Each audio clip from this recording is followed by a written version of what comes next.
This black vulture carefully positioned itself to float down powerful winds, blasting straight up the cliff wall. While from the camera's view its downward path becomes occluded by a rock, I saw myself that it remained continuously aloft, so it was not landing on anything out of sight.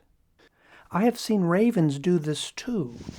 It seems obvious that they deliberately float down powerful upslope wind just for the fun of it.